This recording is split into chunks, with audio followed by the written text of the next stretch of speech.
So, Ayaan, tell us, what is Islamism, and how does it differ from their well over a billion practicing Muslims worldwide? Not every Muslim is an Islamist. What's the difference between the two? Political Islam, I would say, is in some ways different from general Islam. I know some of my fellow researchers are just going to be really upset with me when I make this distinction.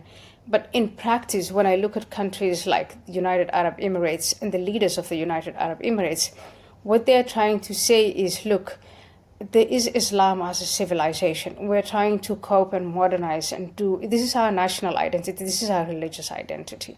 But on the other hand, is political Islam, which is that what is promoted by the Muslim Brotherhood. Mhm. And political Islam is a modern movement that was born out of the fall of the Islamic Empire in 1924 when the Ottoman Caliphate fell apart. They developed this ideology, collectivist, totalitarian, which is in pursuit of establishing Islamic dominance over the what used to be the Islamic heartlands and then spread out throughout the rest of the world. So we're looking at an Islamist political ideology versus Islam, a civilization.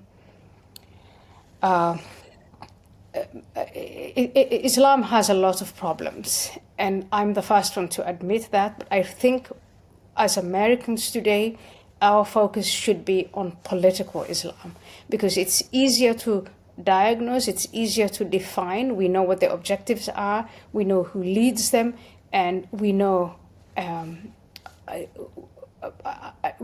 also that they have and formed an alliance with radical communists, with Yes. communists. They operate as a subversive effort, which I call da'wah. And then there is, of course, we're familiar with the terrorist or jihadi aspect of it. So complicated, yes, conceptually, but in practice, easy to define, easy to understand, and in my view, easy to combat. Well, and look, the way I understand it, and you're far more of an expert in this than I, but I draw a distinction between Islamists who seek to enforce not only their faith but Sharia law and to use force and power to forcibly convert others and to forcibly subjugate others to Islam.